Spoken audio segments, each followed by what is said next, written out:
Hi friends, आज मैं 2 साल की बेबी के लिए बहुत ही प्यारा सा समर के लिए फ़्रॉक बनाने जा रही हूँ। बहुत इजीली बन जाता है और समर में बहुत ही कंफर्टेबल होता है बेबी को पहनाने के लिए। तो उसको बनाने के लिए सबसे पहले मैंने जो कपड़ा लिया है ये मैंने टॉप के लिए लिया है और ये मैंने 4 फोल्ड में लिया है। तो ये हमने टॉप के लिए फुल कपड़ा नहीं लिया है क्योंकि हमने कंधे से ओपन बनाना है। तो इसकी लंबाई मैंने 7 इंच ली है, चौड़ाई भी मैंने 7 इंच ली है। अब इसमें निशान लगाना है। यहाँ पर सबसे पहले गले के लिए 2 इंच पर निशान लगाएंगे और फिर यहाँ से हम 1 इंच छोड़ करके फिर निशान लगाएंगे। तो हमने 2 निशान लगा दिया है। अब यहाँ से 3 इंच पर निशान लगाएंगे। ये हमारे आर्मोल का निशान होगा और इस निशान को इस दूसरे वाले निशान से हम इस तरीके से मिला देंगे तो ये हमारे आर्मोल का निशान हो जाएगा। और यहाँ से मैंने 1 इंच गले की गहराई का निशान लगाया है। तो जो मैंने 2 निशान लगाया था, एक को मैंने आर्मोल से जॉइंट किया है, एक को मैंने गले से जॉइंट कर दिया है। अब यहाँ नीचे की साइड से हम 1 इंच की गोलाई का शेप देंगे। तो इस तरीके से मैंने शेप दे दिया है। अब इन सभी निशानों पर हम इसकी कटिंग कर लेंगे। तो सबसे पहले यहाँ से आर्मोल की कटिंग करेंगे और फिर यहाँ से नीचे की गोलाई की कटिंग कर लेंगे। यहाँ से मैंने नीचे की गोलाई की कटिंग कर ली है और साइड से बिल्कुल आधा इंच हम तिरछा कट कर लेंगे फिटिंग के लिए और यहाँ से गले की कटिंग कर लेंगे। तो ये हमने इस तरीके से टॉप की कटिंग कर ली है। अब इसको खोल के देखना है, देख सकती हैं इसकी कटिंग इस तरीके से मैंने की है। अब इसके दोनों पार्ट को हमें अलग अलग कर लेना है। तो इस तरीके से देखिए मैंने दोनों पार्ट को अलग अलग करके रख लिया है। अब इसकी सिलाई किस तरीके से करनी है वो मैं आपको बताती हूँ। तो सबसे पहले मैंने 2 पाइपिंग कटिंग की हुई है और इन दोनों पाइपिंग को मैंने गले की नाप से कटिंग किया हुआ है। तो सबसे पहले टॉप वाले कपड़े को उल्टी साइड रख देंगे, सीधी साइड नीचे, और यहाँ से पाइपिंग को हम गले में जॉइंट करेंगे। जॉइंट करने के बाद फिर पाइपिंग को सीधी साइड फोल्ड करके इसकी कंप्लीट सिलाई लगा लेंगे। उसी तरीके से दूसरे वाले गले में भी पाइपिंग को जॉइंट करेंगे और फिर सीधी साइड फोल्ड करके इसकी कंप्लीट सिलाई लगा लेंगे।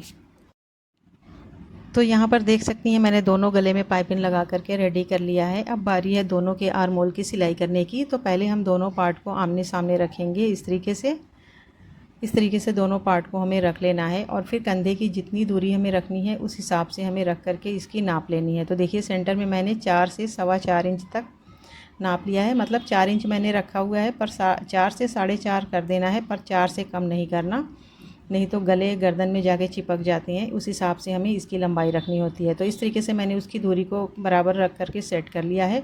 अब पाइपिंग को यहाँ से रख करके नाप लेनी है। तो देखिए पाइपिंग जो मैंने कटिंग की है बिल्कुल सेम साइज़ की है। तो दोनों साइड के लिए मैंने सेम साइज़ के पाइपिंग कटिंग कर ली है। और ये पाइपिंग वाला कपड़ा हमारा उरेब है, सीधे कपड़े से पाइपिंग बिल्कुल भी नहीं लगाना है। तो पहले इस तरीके से पाइपिंग को हम जॉइंट कर लेंगे। तो देखिए पाइपिंग को जॉइंट करने के बाद मैंने इसकी फ़ाइनल सिलाई लगा ली है सीधी साइड फोल्ड करके। तो हमारा गला और आर्मोल दोनों की सिलाई हमने कंप्लीट कर ली है। तो यहाँ की लंबाई नापने के बाद देख सकती हैं कि 4.5 इंच है। तो अब देख सकती हैं कि इस तरीके से मैंने दोनों साइड के कंधे की सेम नाप से मैंने सिलाई लगा ली है। तो टॉप हमारा कंप्लीट हो चुका है, सिलाई इसकी कंप्लीट हो चुकी है।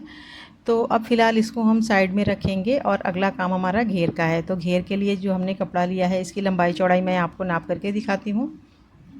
इसको भी मैंने 4 फोल्ड में कपड़ा लिया है और इसकी जो लंबाई है वो मैंने 13 इंच ली है और चौड़ाई भी इसकी 13 इंच ही है। तो अब इसको हमें खोल लेना है कपड़े को, क्योंकि हमने दोनों साइड का घेर लिया है। तो दोनों साइड के घेर को पहले हमें अलग अलग कर लेना है और अलग अलग घेर को बना करके रेडी कर लेना है। तो अब इस साइड हम चुनट डालेंगे और एक साइड चुनट डालेंगे, दूसरी साइड फोल्ड करके हम सिलाई लगा लेंगे। दूसरे पार्ट में भी बिल्कुल उसी तरीके से एक साइड चुनट बनाना है, दूसरी साइड हमें फोल्ड करके सिलाई लगा लेना है। तो दोनों घेर को सेम तरीके से हम बना करके रेडी कर लेंगे। तो देखिए घेर को तो मैंने बना करके रेडी कर लिया है, देख सकती हैं इधर मैंने चुनट डाल दिया और इधर मैंने सिलाई लगा ली है। दोनों घेर को बिल्कुल सेम तरीके से मैंने बना करके तैयार कर लिया है। अब बारी है घेर को और टॉप को दोनों की सिलाई एक साथ करना। तो पहले हम टॉप को इस तरीके से रखेंगे और फिर हम एक घेर लेंगे और घेर को हम टॉप के साथ इस तरीके से मिला करके इस पर हम सिलाई लगा लेंगे। तो यहाँ से यहाँ तक सिलाई लगा लेना है, फिर इसको ओपन करेंगे और फिर हम दूसरा वाला घेर लेंगे, फिर उसको भी सेम तरीके से रखेंगे इस तरीके से और सिलाई लगा लेंगे। तो दोनों घेर की सिलाई मैंने लगा करके कंप्लीट कर ली है। अब इसको साइड से हमें बंद करना है। देखिए इस तरीके से मैंने सिलाई लगा ली है। दोनों घेर की सिलाई लगाने के बाद फिर हमें साइड से इसको बंद करके सिलाई लगानी है। तो सबसे पहले हम एक घेर को इस तरीके से लाएंगे दूसरी साइड, और फिर यहाँ से साइड से इसको बराबर सेट करेंगे दोनों साइड से, और फिर इसको यहाँ से सिलाई लगा के बंद कर लेंगे। फिर दूसरी साइड भी सिलाई लगा के बंद कर लेंगे। तो ये हमारा फ्रॉक बन के रेडी हो गया है, देख सकती हैं। 2 से 2.5 साल के बेबी को आप आराम से पहना सकती हैं। और ये समर के लिए बहुत ही कंफर्टेबल फ्रॉक होता है, क्योंकि कंधे से इसके जो पट्टी होती है उसकी वजह से बच्चों को गर्मी कम लगती है और बच्चे बहुत कंफर्टेबल फील करते हैं। तो इस फ्रॉक को ज़रूर आप अपने बेबी के लिए बना करके ट्राई करें और एक बार पहना करके चेक करें। एक बार आप पहनाएंगी तो बार बार इस तरीके का फ़्रॉक बनाएंगी। और इसकी टोटल लंबाई मैंने 20 इंच तैयार की है। ये 2 से 2.5 साल के 3 साल के बेबी को आप आराम से पहना सकती हैं। तो उम्मीद है कि वीडियो आपको बहुत पसंद आई होगी। अगर वीडियो पसंद आई है तो इसे लाइक शेयर ज़रूर करें, हमारे चैनल को सब्सक्राइब ज़रूर कर लें। अगली वीडियो में फिर मिलेंगे, तब तक के लिए अल्लाह हाफिज़।